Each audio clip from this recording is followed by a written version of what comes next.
There's new trouble for some Californians who received unemployment benefits during the pandemic. Now the state is claiming overpayment, even garnishing wages to get the money back. But that's not all. Our investigative reporter Brooks DeRose has been digging into this. So Brooks, tell us what you found. Well, Heather, after getting approved to receive unemployment money years ago, they're accusing some claimants of fraud. And we learned some related paperwork with personal identifying information was sent through the mail to the wrong address. It's been awful, to be honest. A Bay Area school teacher who lost her second job as a restaurant server at the start of the pandemic applied for unemployment benefits. She was approved and paid in 2020.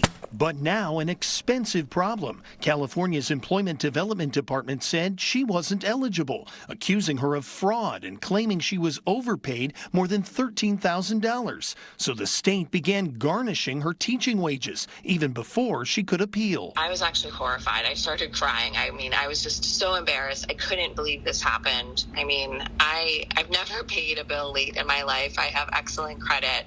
And then just, the fact that they reached out to my school about this, it was a nightmare. Every paycheck, she says, close to $800 is taken out. $10,000 and counting paid back to the EDD. Her lawyer says she's not alone. We literally can't even call people back. I would think hundreds, if not thousands, of cases. The attempt to claw back benefits has attorneys like John Paul Diol working on appeals for people the EDD had greenlit for payment. That's what's so bizarre. I don't understand, and the EDD hasn't explained how it approved people, only then 2-3 years later to say, oh, we shouldn't have approved you, but why don't you pay us back? Well, it seems to me if the EDD made the mistake, the EDD should eat that cost. But the EDD made another mistake just days ago, sending his client someone else's paperwork with personal information, social security number, address and phone number, even employment history, all included. I felt discouraged because then I started to panic.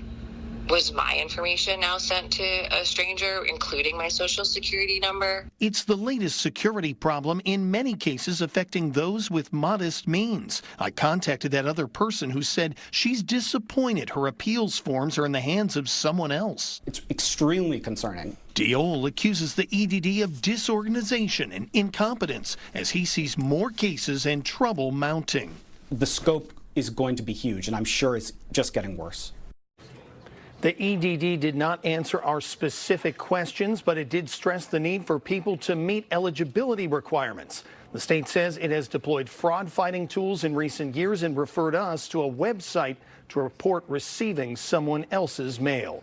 Brooks DeRose, KTVU Fox 2 News. Okay, so Brooks, does the EDD have any idea how the paperwork mix-up happened here? And if other important documents with personal information were sent to incorrect addresses? They would not answer any of those questions or explain how widespread this problem is, only having people report it to them directly. Yeah, seems like, though, it's putting a lot of people at risk for identity theft here. All right, Brooks DeRose, good reporting. Thank you.